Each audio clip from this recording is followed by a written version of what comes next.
Welcome to Compass Points, the weekly podcast for CompassKnox.com. CompassKnox.com is your best source for news and politics in Knoxville and Knox County. Your hosts today are Scott Barker and Jesse Mayshark, the founders of CompassKnox.com. You can find their daily in-depth coverage and subscribe at CompassKnox.com.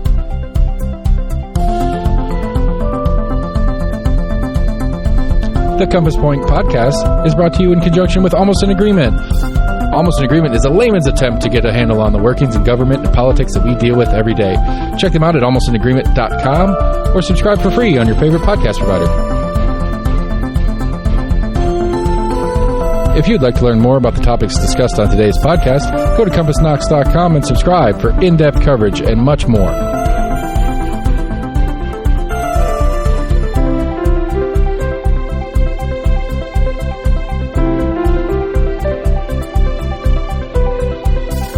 And now, here are your hosts, Scott and Jesse from CompassKnox.com. Hello and welcome again to Compass Points, the weekly podcast where we talk about Knoxville news, politics, government, education, business, really whatever gets our attention. I'm Jesse Mayshark, co-founder and co-publisher of Compass, which you can find at CompassKnox.com. Joined, as always, this Thursday, yes, we are taping on a Thursday, by Scott Barker, also co-founder and co-publisher of Compass. How are you doing today, Scott? Glad that fall is really here. It's cold. It is cold, yeah. November finally caught up with us. We've been sort of outrunning the calendar for a few months, but it is here and it is chilly, and Scott says that's a good thing. Yeah, well, I've never liked summer. Mm-hmm. Summer is miserable, yeah, as far as I'm concerned, and it's getting more miserable as climate change happens. I always had a rule. Like my rule is always, because I'm like you, Scott. I prefer the cooler weather. Our producer, Seth Barber, ladies and gentlemen, you can't. There's only so much clothes you can legally take off, and even then, you're still hot. Where if it's cold, you could just put some more stuff on. Like you can always put a little bit more on to get comfortable in the cold. There is a just legal level of nudity, and you still might be hot even if you're butt naked out there. Yeah, that has been one of the justifications I've used. See, all right, so that makes me feel better because everybody kind of looks at me sideways when I give them that. No, I've used that, and then of course people then look at me and say, "Well, yes, I agree. I don't want to see you nude," and that's okay. All right. Well, before we get into any conversation that might be judged indecent. That's a little bit of foreshadowing. Yeah, I was trying to set you up there. Yeah, a little bit of. We do have some things to talk about this week. Had a couple of interesting news items out of Oak Ridge National Lab, our high-tech hub in Anderson County. County Commissioner Andy Fox has some thoughts about whether or not Knox County should accept any federal funding for much of anything. We'll talk about that.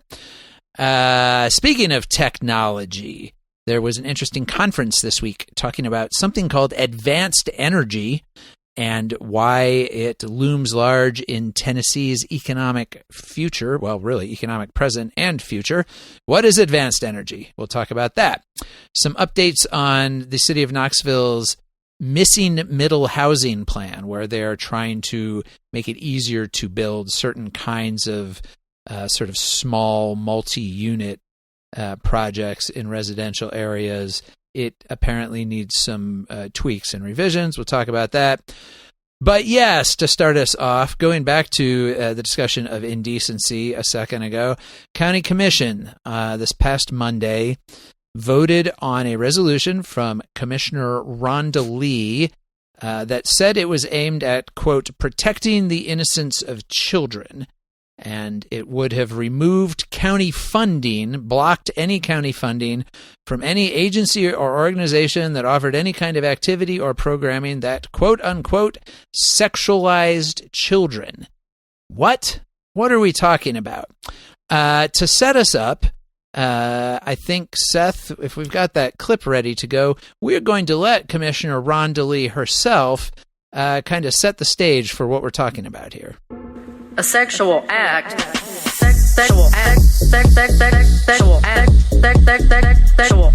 is stimulated when it depicts sexual act, anal, oral, sexual act, sexual act. Sexual acts means intercourse, fellatio, cumulus, sodomy. All right, that was a clip of Commissioner Lee speaking at Monday's commission meeting. That was obviously, the audio has been taken and remixed and put to a dance track by somebody here in Knoxville. We don't know who. This started spreading on social media a day or two after the meeting, and we have it up on our YouTube channel. If you want to hear the whole track, you can go there, go to the Compass Points channel on YouTube. Some of you might even listen to this podcast on our YouTube channel, and if so, you can find the full track right there. It's about 2 minutes long, and what Commissioner Lee was doing there was reciting some sections of state law having to do with indecency and obscenity. And the argument that she was making was that state law spells out in somewhat graphic detail, as you heard there, things that activities and behaviors that, if portrayed, if presented in public, could be judged obscene, could be judged indecent. And she was trying to connect those state laws to this resolution that she brought. The challenge that she ran into was that her resolution did not actually really connect to any state laws. And Scott, this was something, she brought a resolution like this a year ago, not quite identical, but along the same lines, that again would have tried to remove county funding from any outside organization or any county department, for that matter, engaged in anything that quote unquote sexualized children. There was no interest in it on commission last year. It got tabled on a 10-1 vote. This year, it fared both a little bit better and a little bit worse. It got voted down by an 8-3 vote. And so there were a couple of more commissioners receptive to it than there were last year, which was not a surprise, because Commissioner Lee was elected to office in 2022, and her campaign manager was Eric Wyatter, a local conservative consultant / activist, I guess you could say. And Wyatter had two more commissioners elected to county commission, two more candidates who he worked with elected to county commission this year, in Angela Russell in District 5 and Andy Fox in District 9. Both of them cultural conservatives like Lee, and they both voted to support the resolution. The other 8 commissioners all voted against it, but even though she got more votes this year, the vote this year was more definitive. Last year, commission just kind of threw up their hands and said, we don't want to deal with this, and tabled it. And Scott, I thought it was somewhat significant that those who were opposed to it this year, there wasn't even a motion to table it. They just went ahead and voted it down, which looked to me like a pretty strong signal from the rest of commission saying, don't bring this stuff to us. Yeah, it was a clear message that that this was something they just didn't want to deal with, and that and several of them just thought it was just outright wrong. Mm-hmm. And and one of the big problems with it, as far as the technical aspects of it, is it never defined what sexualizing children actually is. That's right. I mean, that's the. What do you mean by that? Well, it can mean anything that you want it to mean, and that's a big problem when you're drafting an ordinance that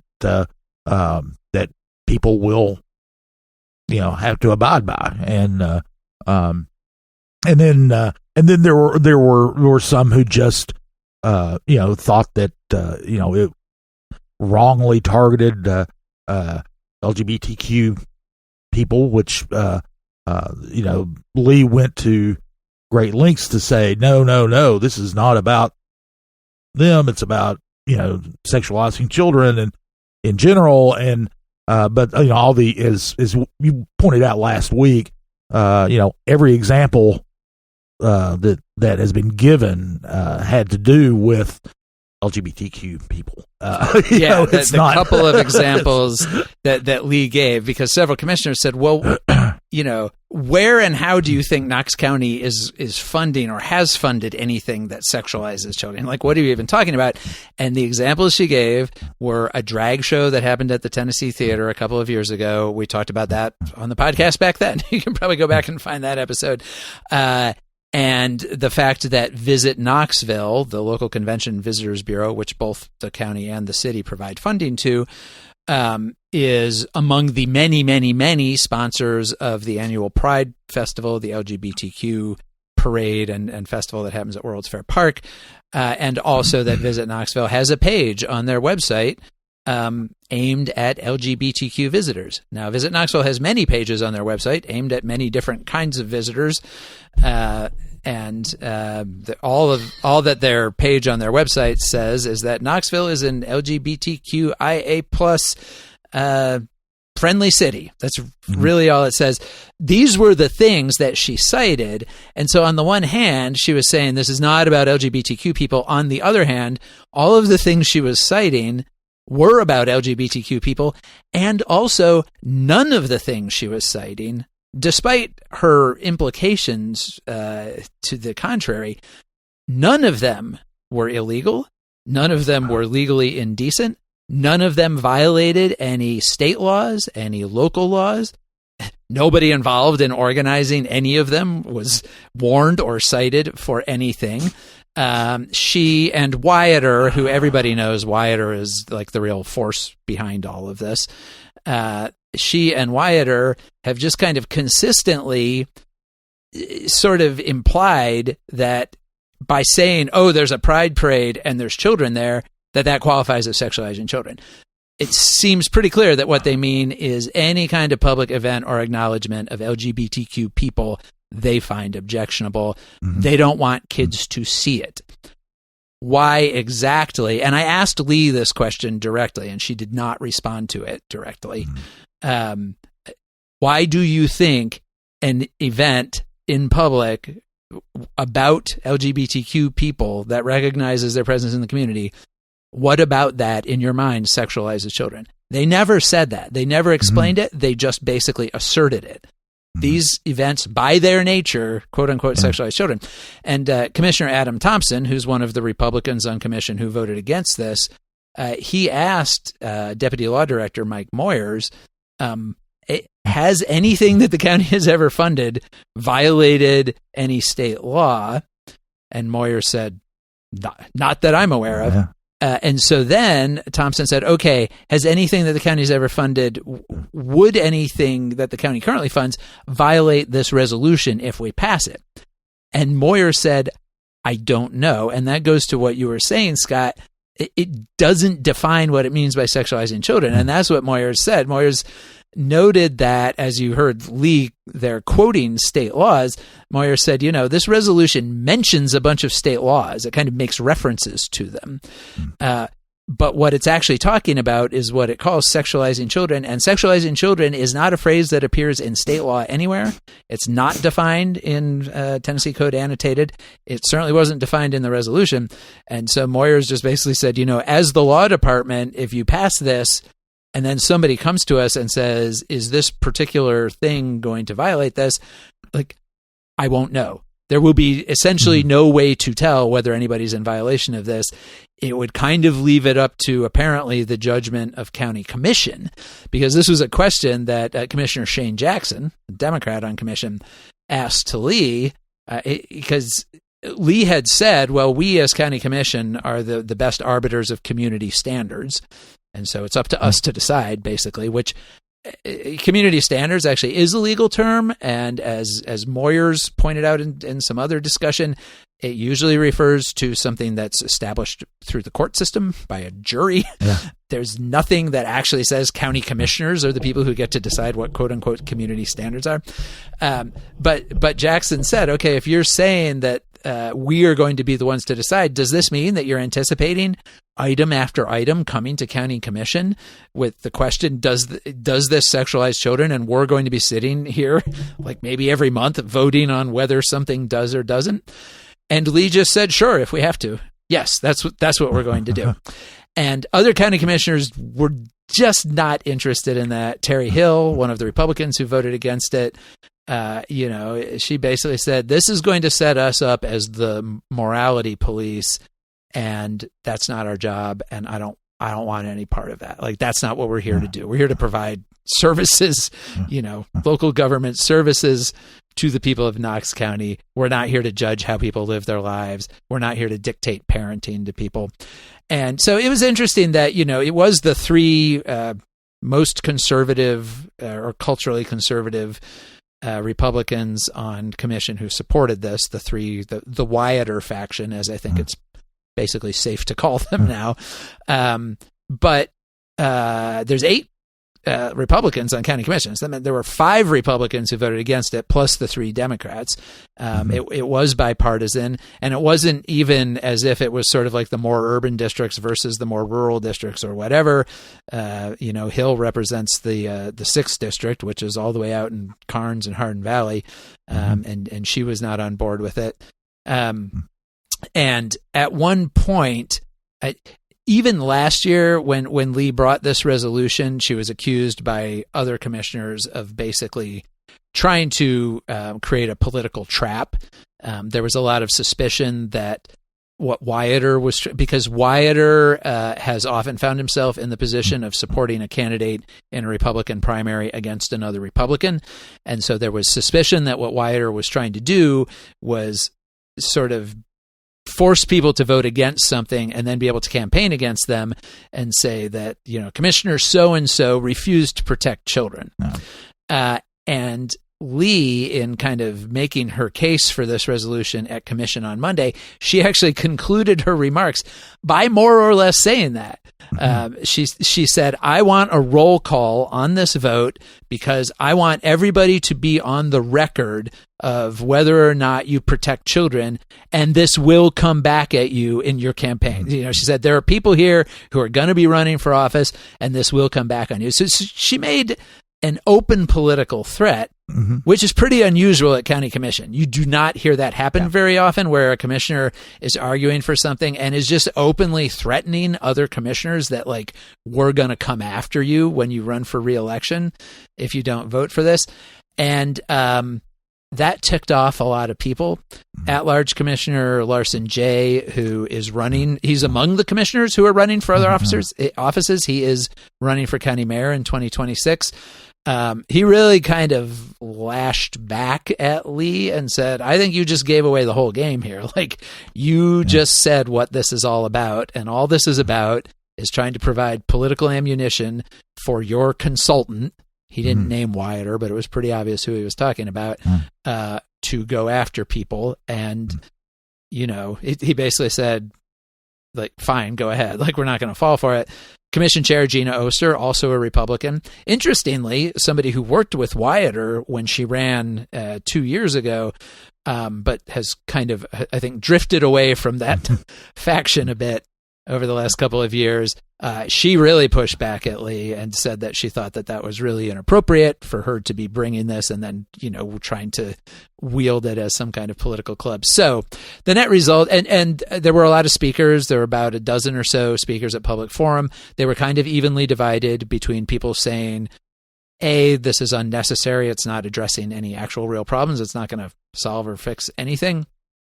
And B, also, it's pretty clearly targeted at LGBTQ people, and that's a bad message to send in a county that, has tens of thousands of LGBTQ people living in it.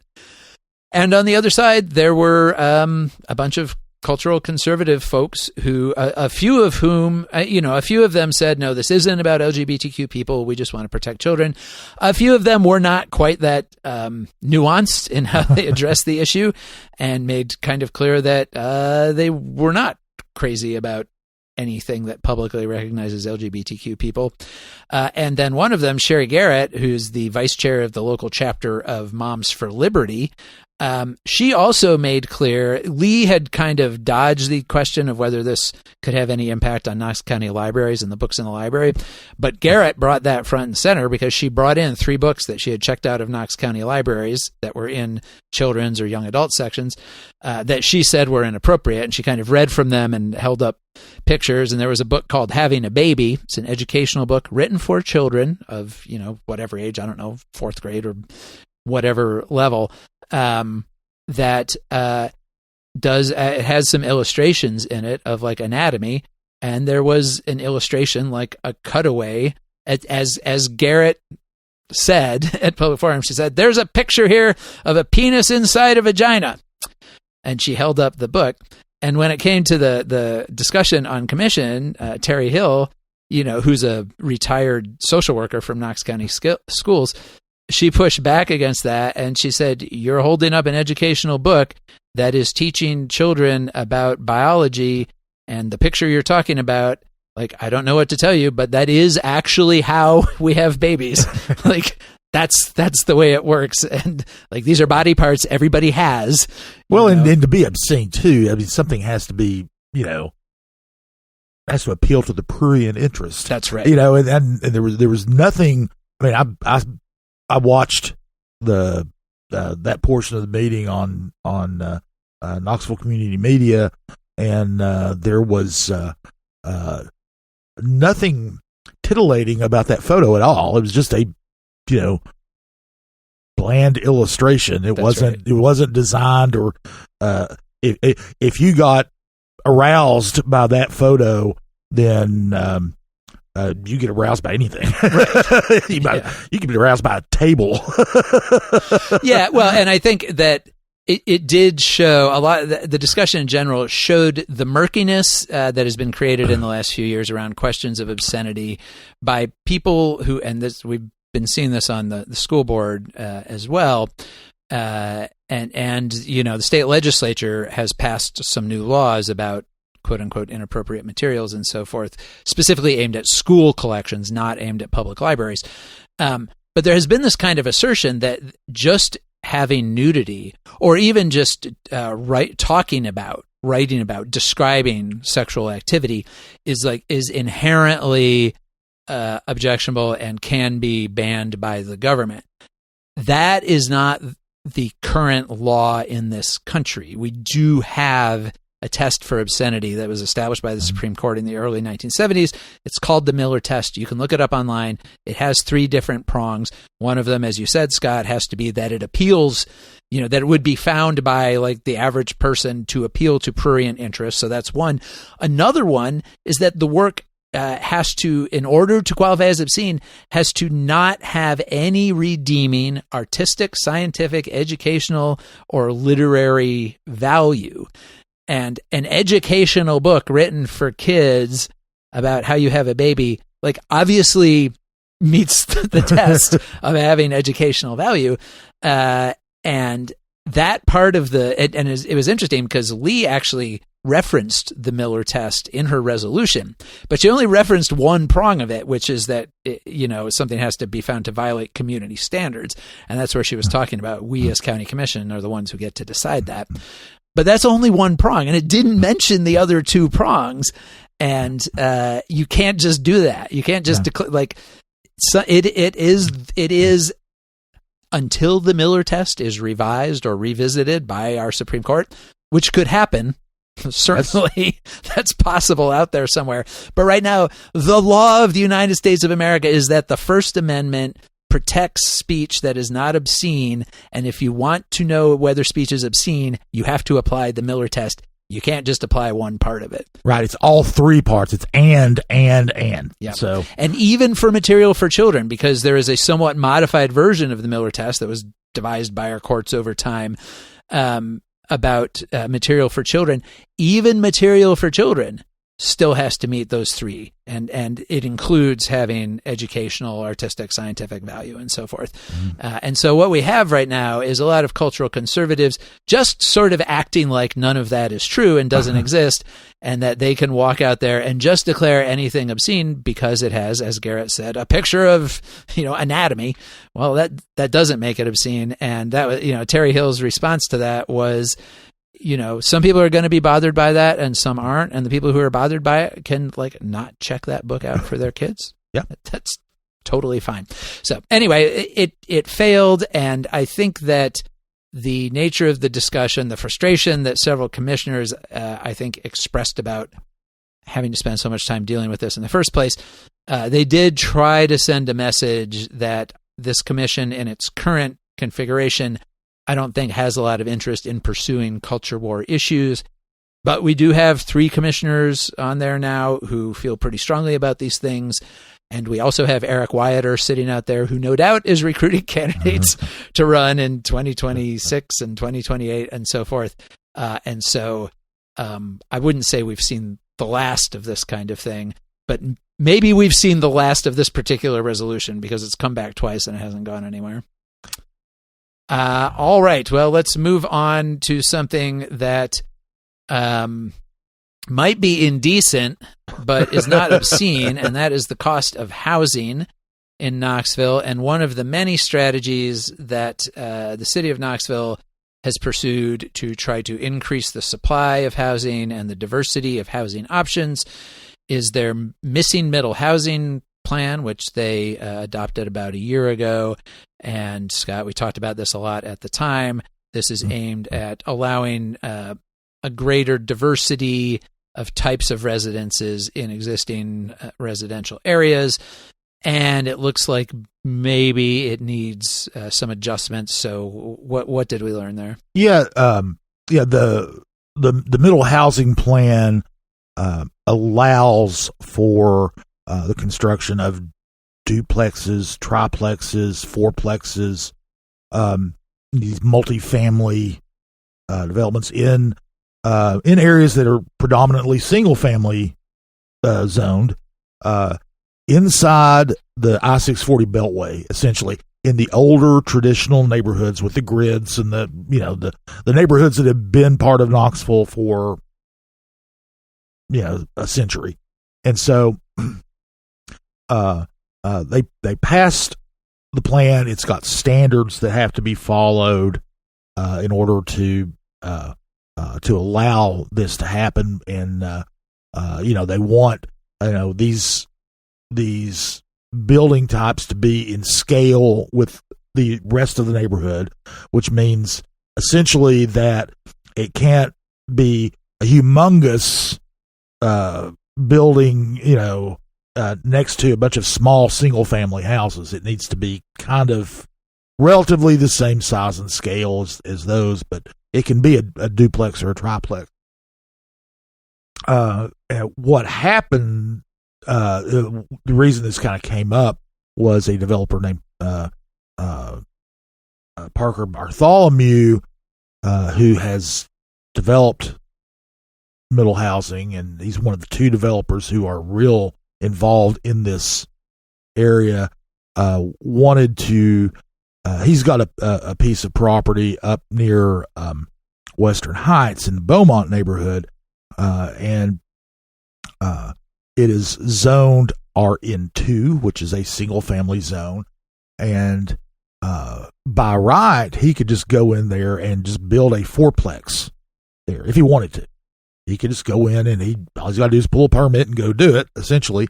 And but he said he wanted, he thinks that would be out of scale with the other houses in the neighborhood.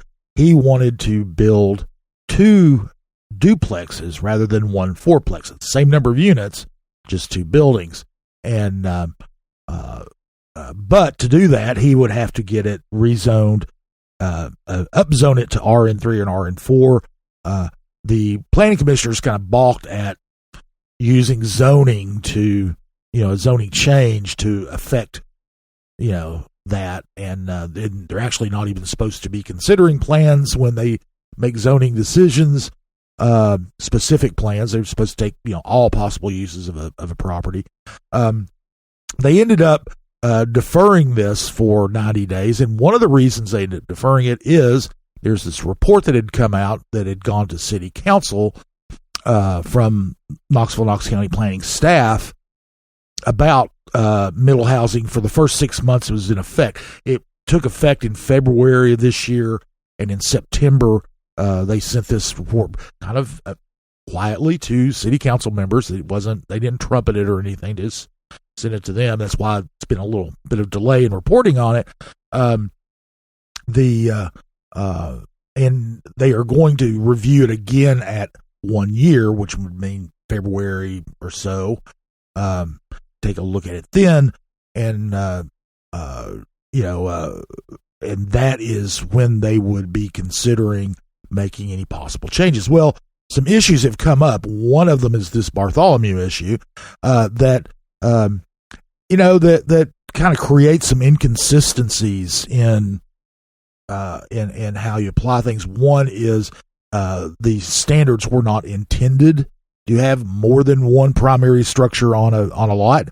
In other words, the intent was you could have a fourplex but not two duplexes, essentially, as Bartholomew wanted. But if it gets rezoned to RN3 or RN4, he can, and that's an inconsistency that the planning staff has said, well, need to address that, not because of this, but because of other applications as well. There's another one. They have there are unconforming lots in the city, which are basically not wide enough to fit the standards and things like that. And that goes for single family houses as well as duplexes and triplexes. They need to do. They said that that's something that needs to be addressed as well. And then there are another thing would be it is allowed in certain zones to build a single family house and a duplex or triplex on the same property, and they have different standards and they conflict with one another. So if you did that, which would you do? So there are all these things that kind of need to be tweaked, or they said need to be tweaked. City Council may not do it, but they will be drafting ordinances or ordinance revisions for Planning Commission to consider and pass along to City Council. If they do, they could pass them along to City Council, and City Council would make the determination. It's not really unanticipated. I talked to Councilwoman Lauren Ryder. She said, "Yeah, we kind of figured this would happen. Once we got into it, and it happened. That's what happened when the city revised its did the complete overhaul of its zoning code a couple of years ago, and called Recode Knoxville. It happened then, and there have been some tweaks to Recode since then. So, and one thing is there's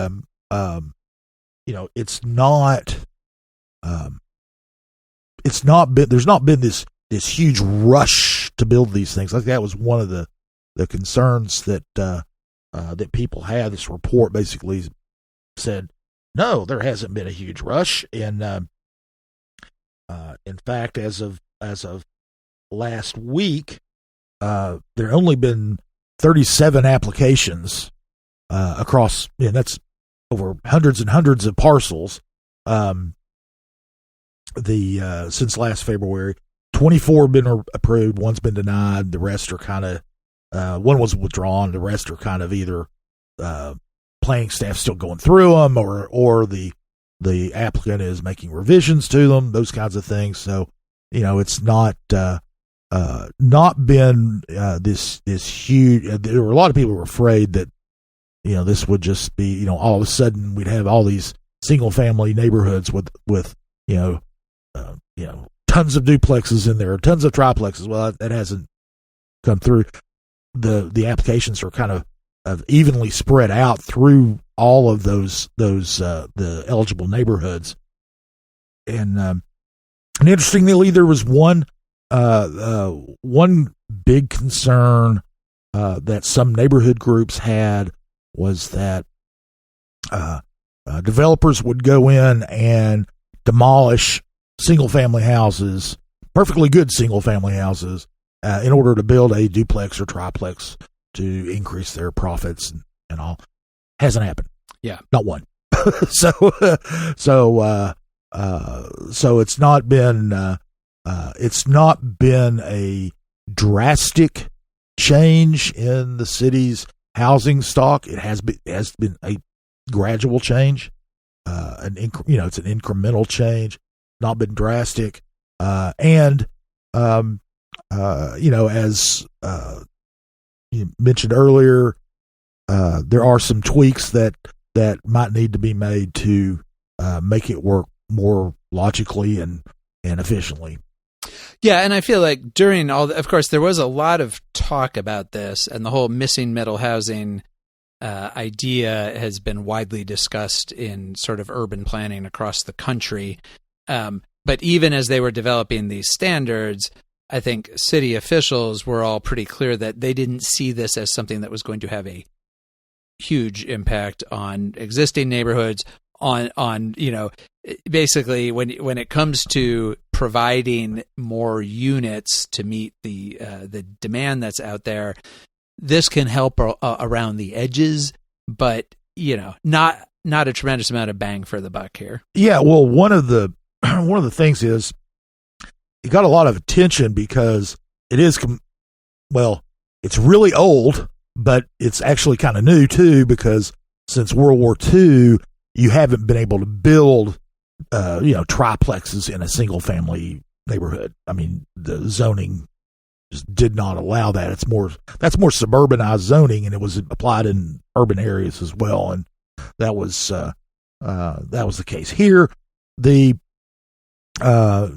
So it got a lot of attention because it was new.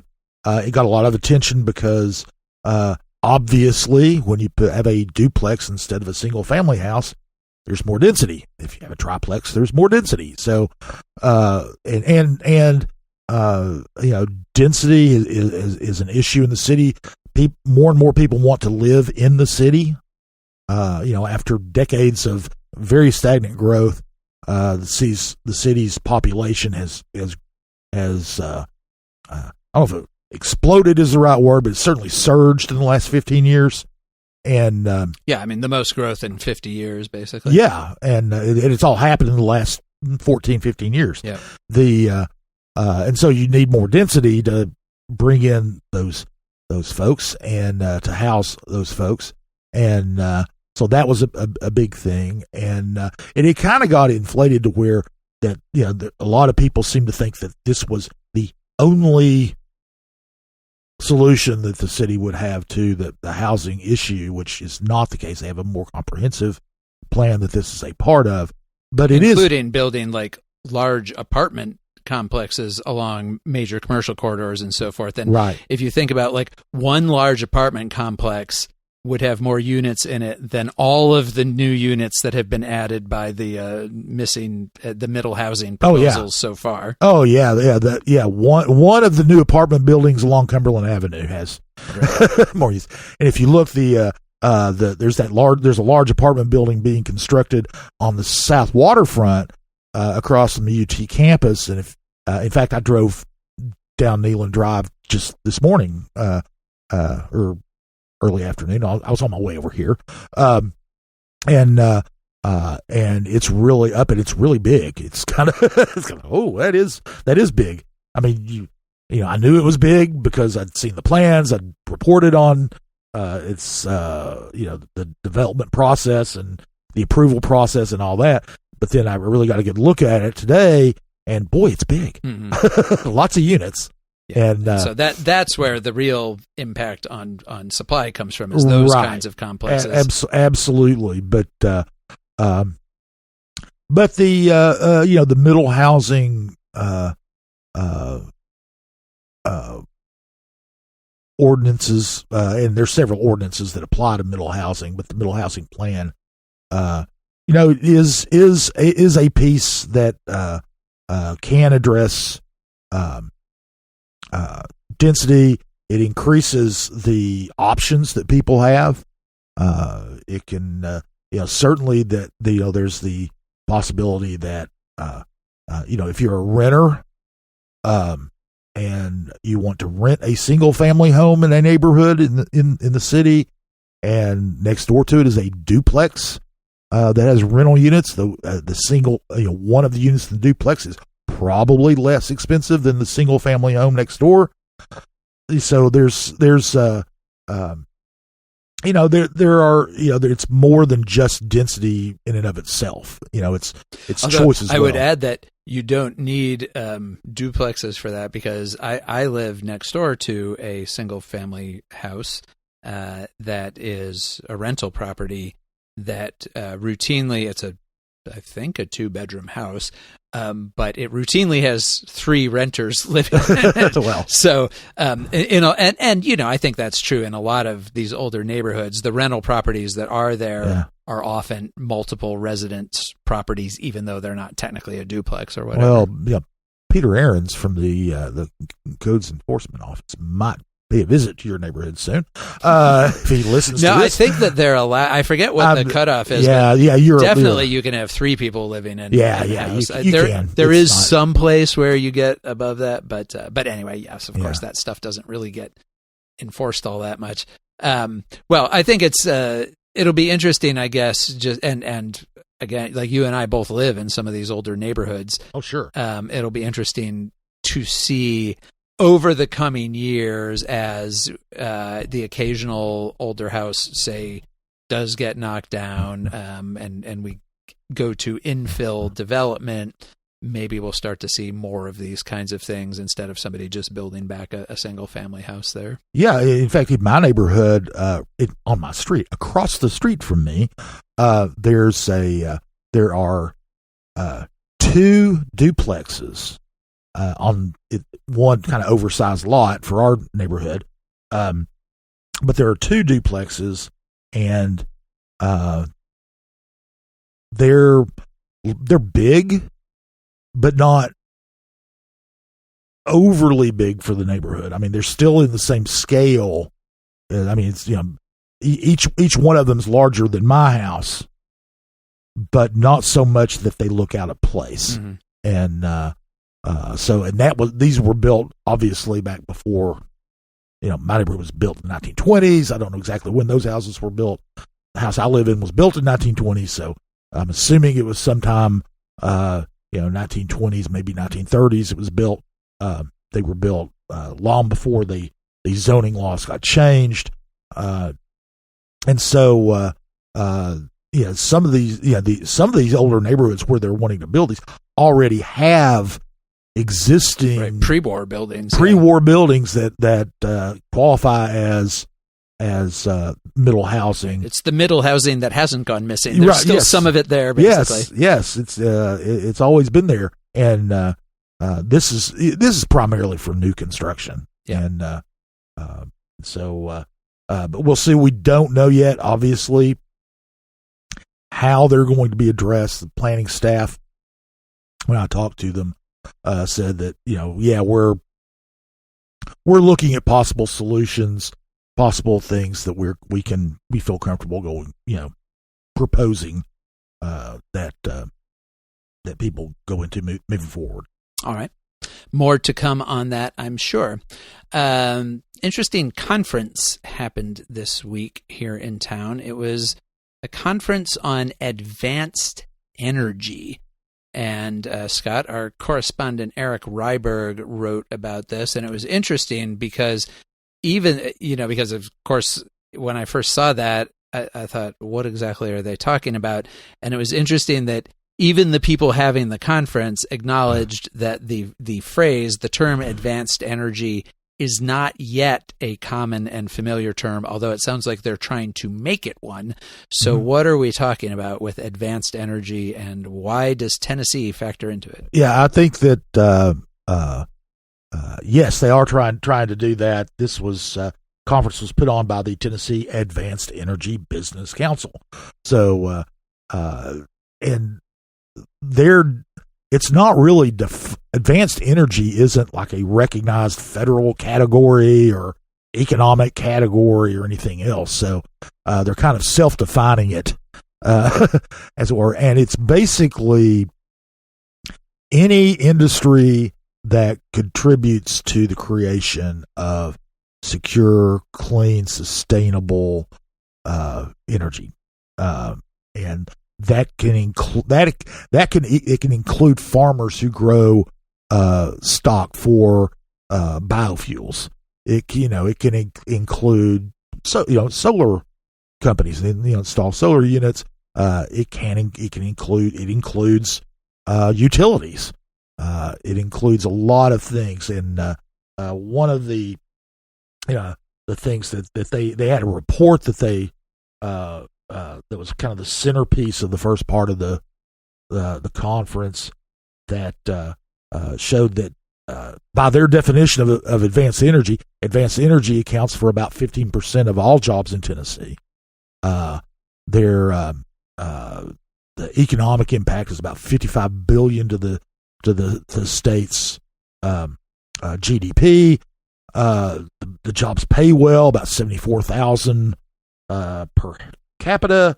It's much higher than the state's average wage. It's much, so they had a lot of, they were really touting the economic impact of these industries on the state of Tennessee. And they had, while they were there, they had a panel discussion that several leaders took part in. This report was co-authored by or co-published by by this Energy Council and the University of Tennessee's Baker Center. And as Mary Ann Wanamaker, who's the dean of the business of the Baker School, was the one who kind of said, well, I really didn't know much about what this was before I started preparing my remarks, because her staff had actually contributed to the report, not her personally. But it was real interesting. They think that they're obviously bullish on this type of this sector of the economy. Jeff Lyash, the CEO of TVA, was there. He talked about how the state is positioned to be a real leader in advanced energy, in the years and decades to come, if the state takes advantage of it. And of course, that means that if TVA can create enough power to keep things going, there's a little selfish reason there for him. But he said, TVA, traditionally has, derived a lot of its energy from coal, for example. Well, Lash is saying, well, we're transitioning away from coal to natural gas, to renewables. It's, and it is a gradual process. A lot of environmental groups think it's too gradual. But he said it's in line with that. And, he is a big proponent of nuclear fuel, and said that TVA needs to build lots more nuclear plants, and they're looking at building modular reactors now, and which is kind of the wave of the future. And and one of the interesting things he said was and this will make a lot of people skeptical too, but artificial intelligence, all of these data centers that go in, use enormous amounts of energy. Yeah. And TVA just approved a deal for Elon Musk's new AI center in Memphis, where they're going to provide a tremendous amount of energy every year to him for that. Yeah, and Lyash kind of tried to couch this in national security terms, in that the United States needs to build these types of facilities, needs to power these types of facilities, because if we don't, the Chinese will. And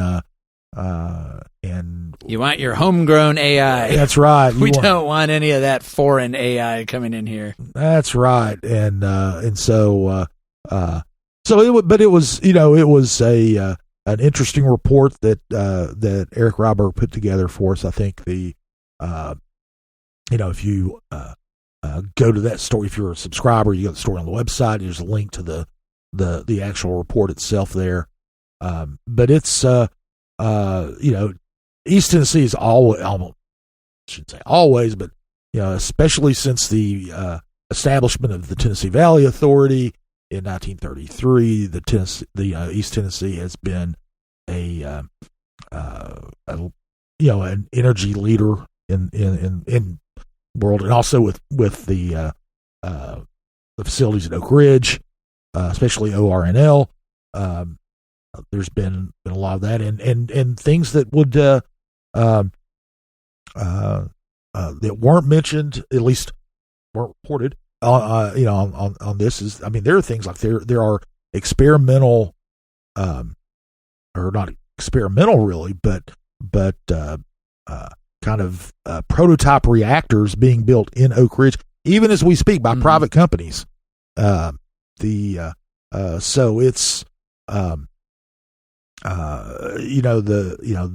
these folks, of course, they're this is what they do, and so they're bullish on their industry. But according to this report, it does have quite a bit of an impact on the economy in East Tennessee and the state as a whole. Well, and the thing that struck me about trying to understand the phrase advanced energy is that it's kind of folding in. It is including all of the things that people talk about as renewable energy, sustainable sources, which is your solar and wind and hydro and so forth.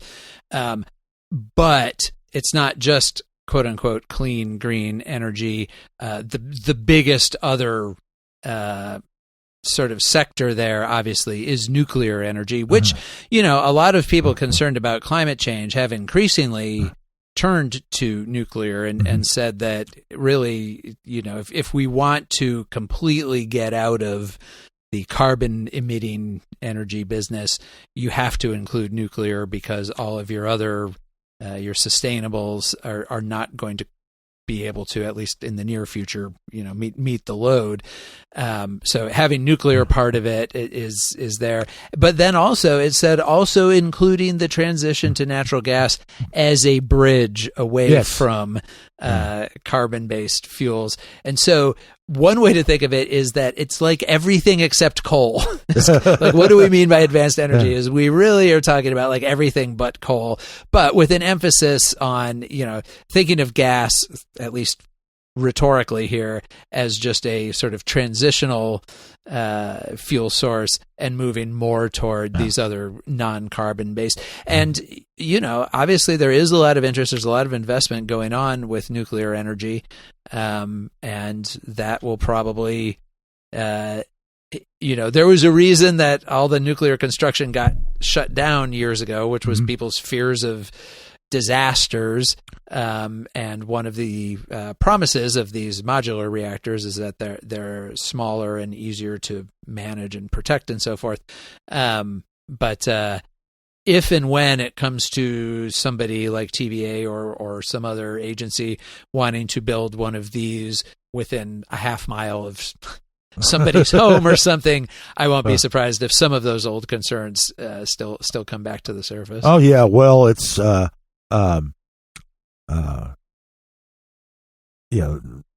NIMBYism goes to That's right. it does extend to the nuclear industry, and but for instance, these modular units, they're much smaller than, say, Watts Bar nuclear plant. I mean, Watts Bar is huge.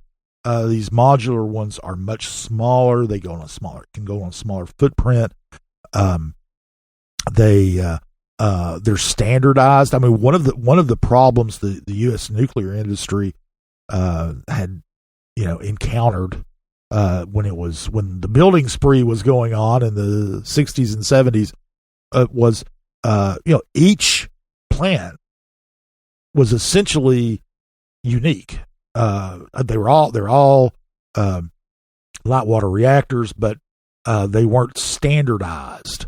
And the one promise of modular reactors is that, like submarine nuclear reactors, they're modular. You can build them in a factory and ship them to a location and put them together. You can put together 2, 3, 4, 5 smaller reactors together to create larger, a little bit larger footprint, but not much. I mean, it's still going to be a smaller footprint than Watts Bar, and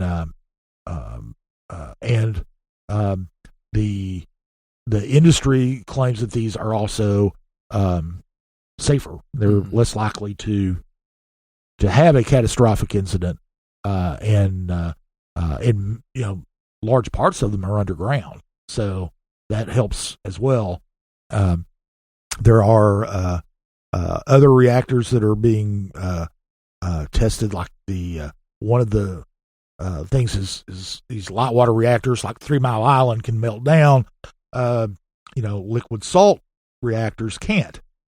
They're already liquid. It's not an issue. And for some reason, we didn't. The United States did not go that route. There was one in at ORNL, but there are prototypes of new designs that are being built. So it's right now, if you want to create energy to scale to power cities and things like that, and in addition to AI processing centers, you have to be able to create lots of energy at once, and you've got your options. Our options right now, unfortunately, are pretty much coal, natural gas, or nuclear. Right. And as everybody knows, coal and natural gas. I mean, natural gas is not carbon free, obviously, because you burn it. So those two emit carbon. And if you look at, and a lot of people have looked at the whole issue, the environmental questions around them, and concluded that the dangers posed by global warming are much more significant, or at least imminent, than any problem from nuclear energy production. Right. All right. Well, you can find that report on our website, as Scott said. Wanted to talk a little bit, circling back to county commission.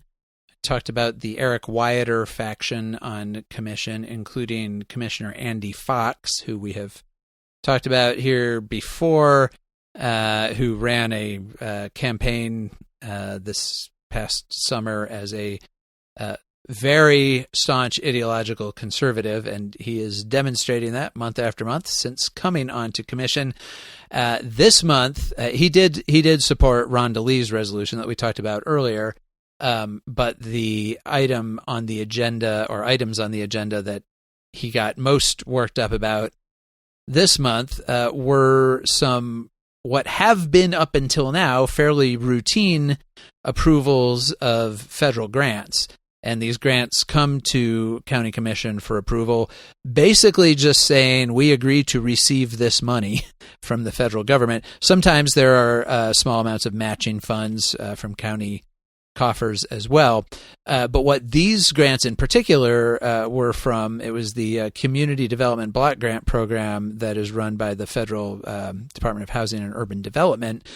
And they provide probably the biggest chunk of funding for any housing-related issues across the country, in particular issues having to do with either preventing or remediating homelessness. And so that's what some of these grants that were being accepted this month were for. There was another set of grants that were to help pay for energy efficiency improvements in low-income housing, which can reduce the cost of people's monthly utility bills and make it easier for people to afford to stay in their houses, and so again help prevent homelessness. So that's where this money was going. And Fox basically said, look, these sound like good things, sure, but he has a philosophical objection to the county accepting federal funding seemingly for anything. I guess we will see, because these kinds of things come through not infrequently on county commission agendas. So we'll see if Fox is going to stick by his guns here and just vote against all of them. But he made a short presentation about the state of the federal budget, which anybody who pays any attention to the federal budget knows that the United States runs large deficits every year and does have a large national debt, and that is true.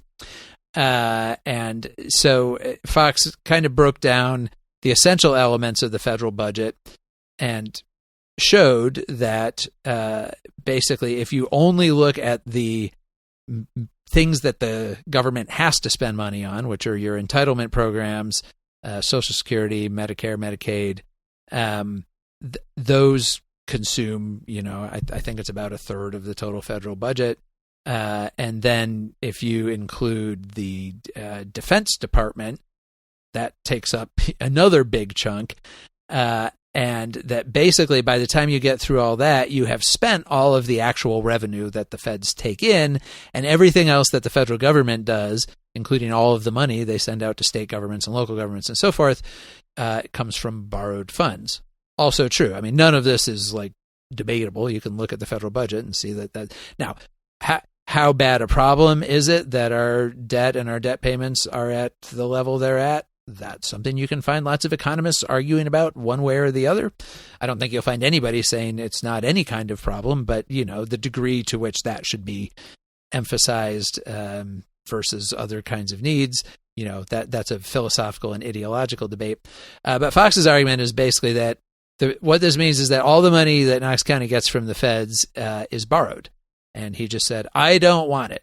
I don't want to take borrowed money. We're running up a tab that that somebody is going to have to pay for in the future, and it's irresponsible. And therefore, no matter how worthy the programs they support might be or anything else, just like philosophically and ideologically, I'm against it. And so he voted no on all of them. Going back into our discussion of the Wyatter faction, the other two members of that, Angela Russell and Rhonda Lee, either abstained or voted against. Their votes kind of varied because there were three different items on the agenda. But basically, none of the three of them voted in favor of accepting any of this funding. And the rest of commission didn't. Nobody else on commission really said anything about this or addressed it. They just voted in favor of it and said, yes, we want to. We want to receive this money from the federal government.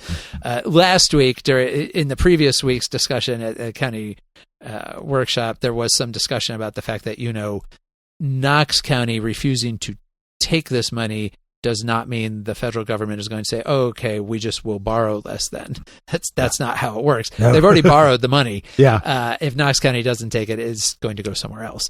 It goes to Chattanooga and Nashville, somewhere else. Right. And so there were people who said, whatever you think about the state of the federal budget, this money is out there, it's being allocated, and we certainly have needs here that it can pay for, that if we don't take this money, either we're going to have to not do those programs, or we're going to have to pay for it out of county funds or other buckets. And so there was a majority of commissioners who thought, yes, we'll go ahead and accept this. So I guess the question is just going to be, will this be a standard thing for Fox where he will just vote against every single bit of federal funding that comes down the line? He's only been on commission now for a couple months, so even, he's got a long way to go in his 4-year term. That'll be a lot of voting against funding, but maybe he'll do it. Well, the real, one of the tests of his commitment to doing that would be the school budget. Schools take a lot of federal money. So, this is true, and that'll be a big test. Of course, I'm sure there are people who, and Fox may be among them, who think that the school system is overfunded. I don't think anyone objectively looks at the Knox County schools budget and compares it to other school systems would say that, but they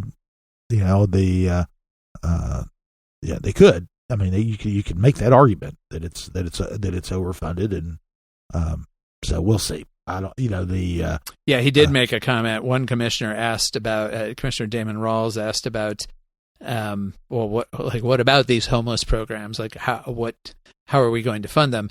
And Fox made a fairly dismissive comment about people experiencing homelessness, and basically said that he works downtown because he's a lawyer, and he gets panhandled a lot. And he was making the assumption that all the people who panhandle him are homeless, which is not actually true. There are panhandlers who are not homeless. But he said, you know, homelessness for a lot of people is a lifestyle choice because they want freedom and no responsibility, which is not how most people who work with the homeless population would characterize homelessness. But that's kind of the point of view that Fox is coming from. And so it may well be that some of the things that they received this grant funding for will be things that Fox will just say, I don't think we should be doing that anyway. But again, this is a first. I can't remember seeing a county commissioner vote against federal funding on principle before. So now we have that. We have it. Yes. Breaking new ground. That's right. Okay. One other thing I wanted to hit on, we were talking about the advanced energy and the role that ORNL is playing there. There were a couple of other pieces of news about ORNL this past week. One of them, I guess, you don't want to call it bad news because it was expected, but we no longer have the fastest supercomputer in the world. No, ORNL is now number 2. Frontier is the name of the supercomputer. It was when it was introduced a couple years ago, it was the first computer ever to break the exascale barrier. Now, bear with me, I don't understand what I'm about to say, but it was it scored 1.1 exaflops on the high performance Limpac scale. So are these real words? These are real words. I've written them down. In fact, I believe you. I am consulting them right now because I can't remember them. But the basically and it was, you know, since it was obviously first, it was the world's fastest supercomputer. The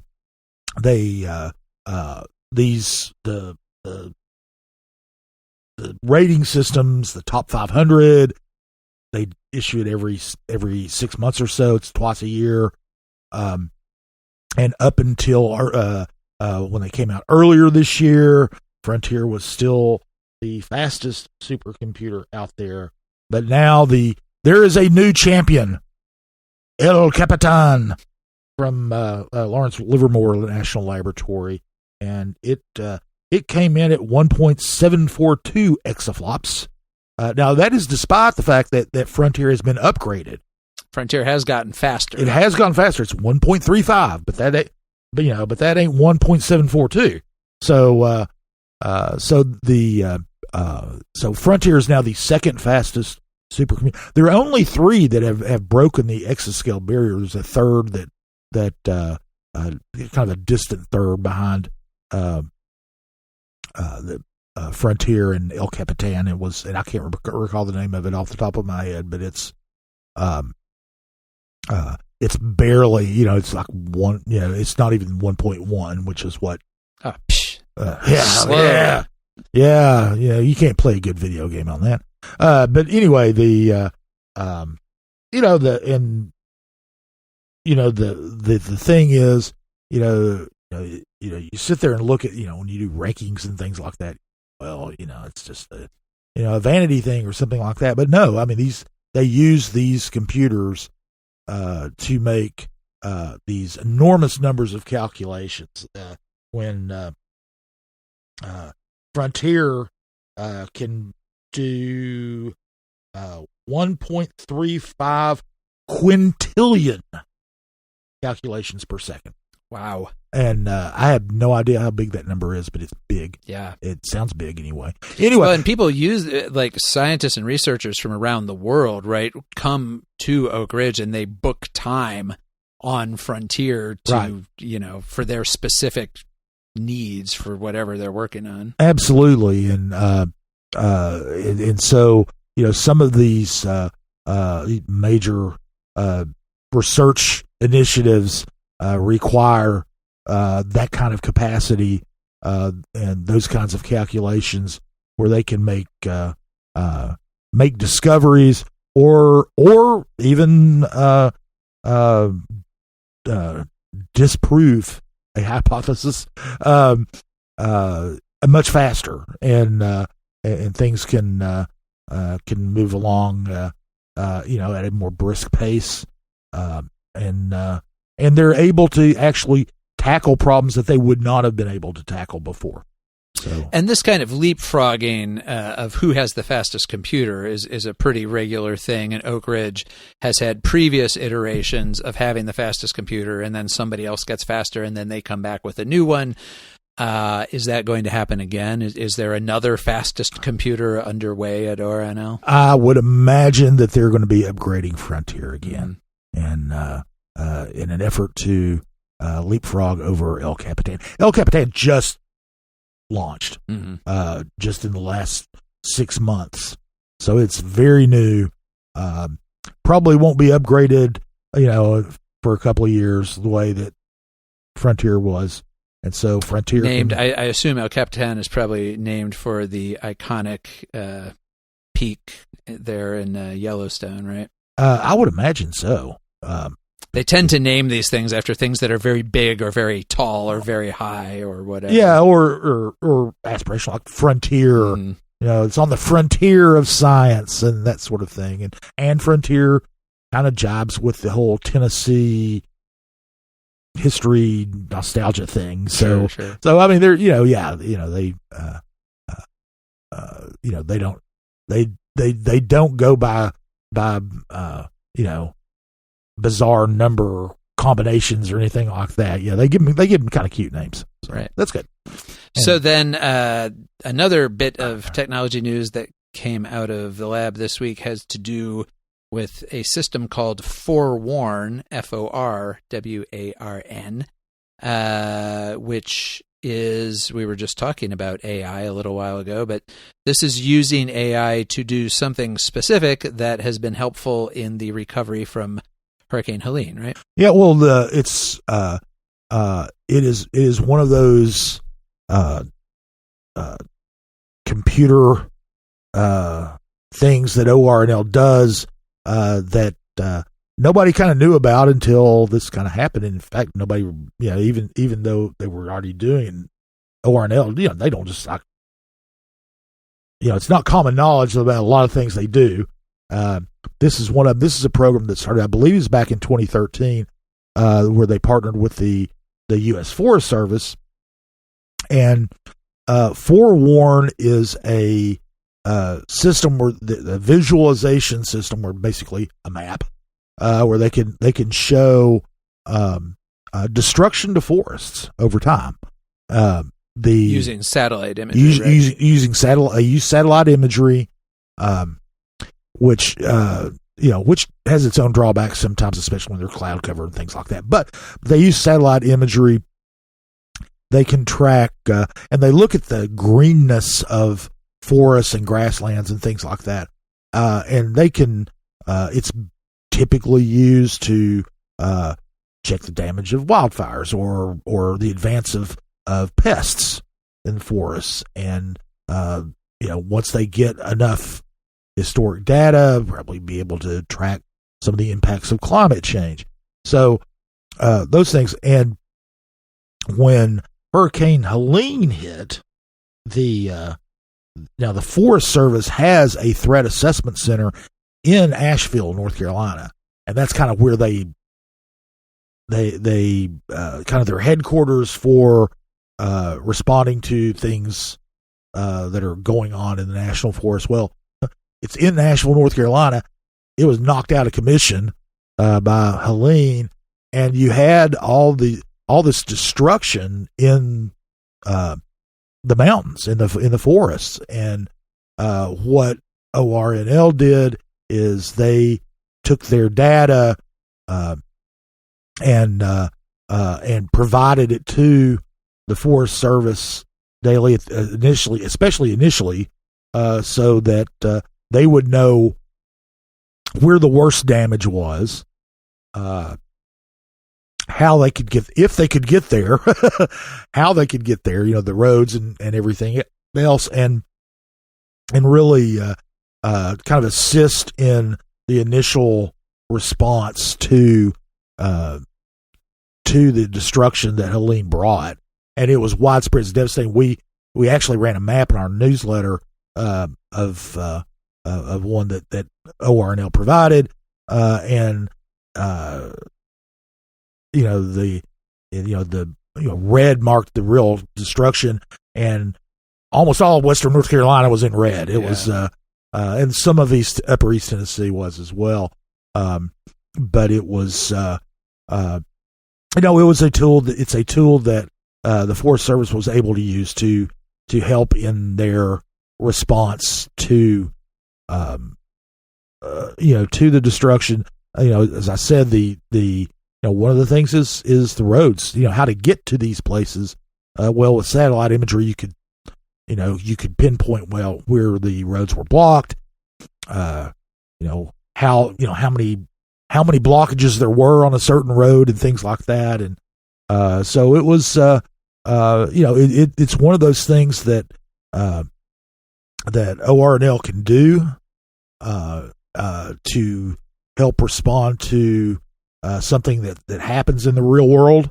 They're not just theoretical. There are a lot of practical applications to the things they do there, and they do that in lots of other fields as well. So they made contributions to the to vaccine development during COVID and things like that. So and these are all things. A lot of this is done with computer simulations, like when the vaccine thing. Well, a lot of it was computer simulations of how various substances interact with one another, things like that. So, but it's very, very, it's always interesting to see when these things that go on at ORNL do pop up and have an impact on life beyond these very practical applications. Beyond the fences of the lab.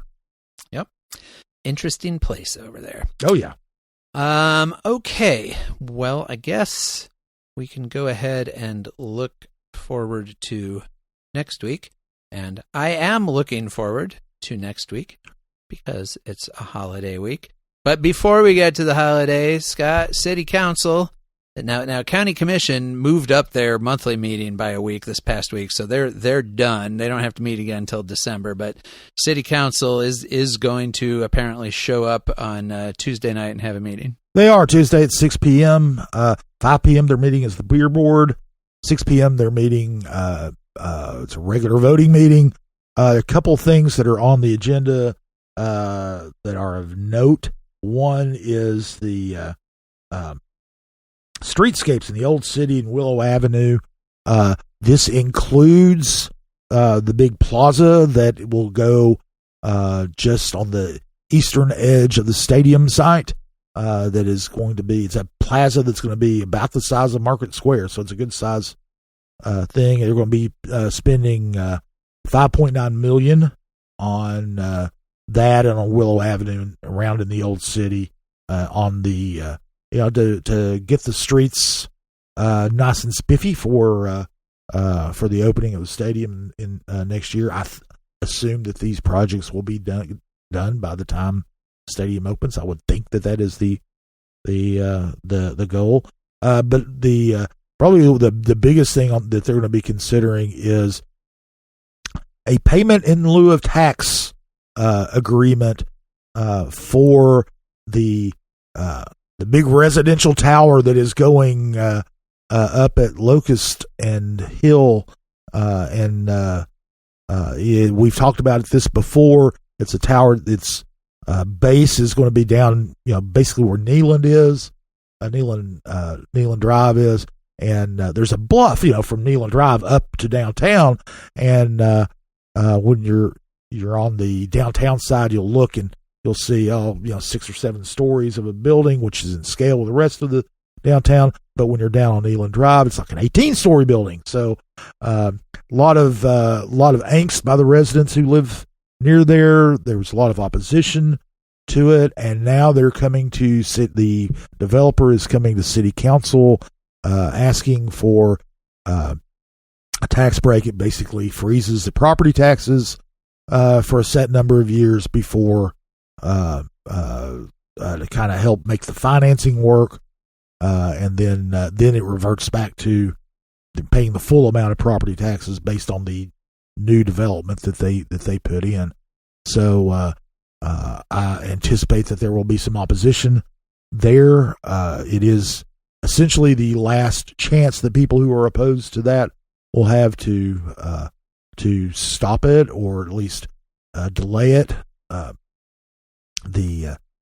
one thing is it's one of the things that the city tends to has started doing over the past couple of years is they strongly encourage, they can't require, but they strongly encourage people who seek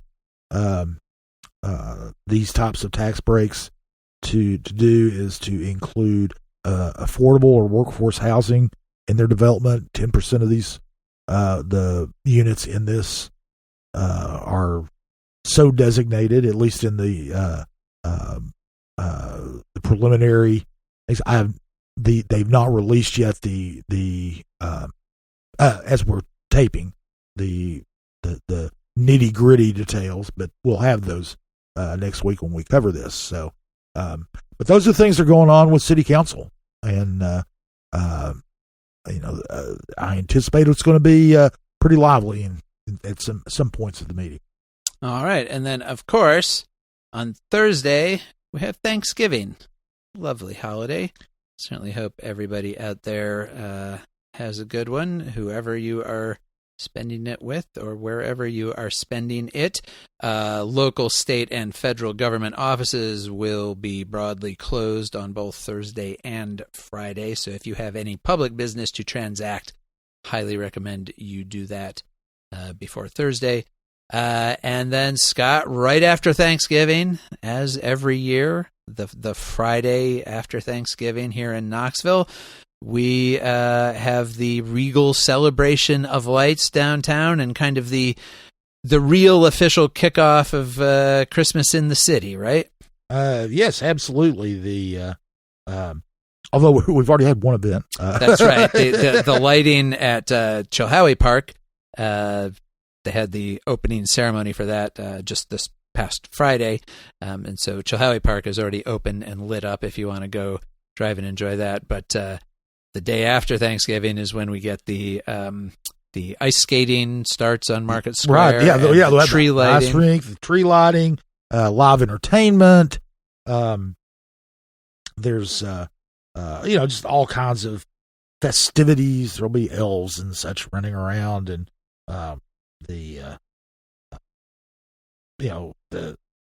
this will be, it said Friday. The tree lighting will be at 6. You can be down there a little bit earlier than that to get started. It'll be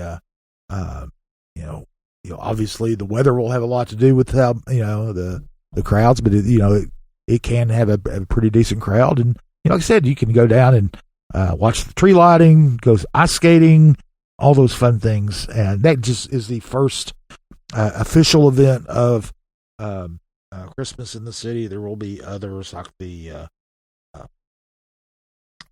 there's the Tour de Lights bicycle tour of that's always kind of fun, and just the Christmas parade, with Santa. Parade, yes.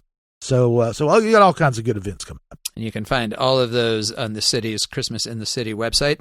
And for those of you who don't live in the city and maybe live out in Farragut, you don't even have to wait until Friday. One other thing to mention is that Farragut will be lighting up its Admiral Park this Monday with an event, I think 5:30 p.m.-ish. I believe that's right. Starting to gather there, and they have a little ceremony and do all the lighting out there. So they have several thousand lights up along Campbell Station Road with the park there. They have events all through the holidays at the park. So you can go to their Parks and Recreation website. They have a list of events there that you can go to and you enjoy. Pick and choose because you'll have plenty to choose from. You could even say it's beginning to look a lot. You can say that. Well, we'll leave that thought for next week. It is supposed to snow in the mountains. In the mountains, that's right. If you've got a decent view of the Smokies, you might be able to see some snowy peaks here in the near future. All right. Well, we will be back here next week, full of not just ourselves, but our Thanksgiving meals. And I don't know what we're going to have to talk about, honestly, because there's not a whole lot on the agenda for this coming week. Well, we'll talk about the pilot. We'll talk about the pilot. We'll talk about what we had for Thanksgiving. We'll talk about, if anybody got into political arguments at the Thanksgiving table, any good gossip like that. I mean, we might get a great new hip hop song come out between then and now for some. That's right. From our city councilor. Maybe we'll get a remix of City Council. I'm all in favor of this becoming a trend for anybody so inclined. All right. Thanks as always to Lord Seth Barber for his production work here at Barbarian Productions. Our theme music is by Will Wright. And everybody have a great Thanksgiving. We'll talk to you next week. Welcome to Compass Points, the weekly podcast for CompassKnox.com. CompassKnox.com is your best source for news and politics in Knoxville and Knox County. Your hosts today are Scott Barker and Jesse Mayshark, the founders of CompassKnox.com. You can find their daily in-depth coverage and subscribe at CompassKnox.com.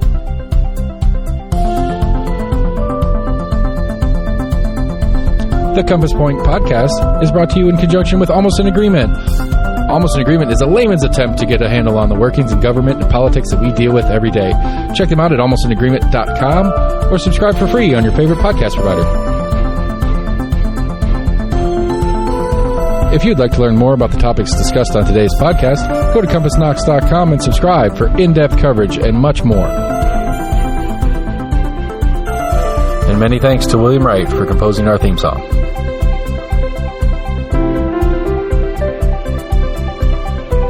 Compass Points is a partnership of Barking Shark Media and Barbarian Productions, and recorded by Lord Seth A. Barber at Barbarian Studios, Knoxville, Tennessee.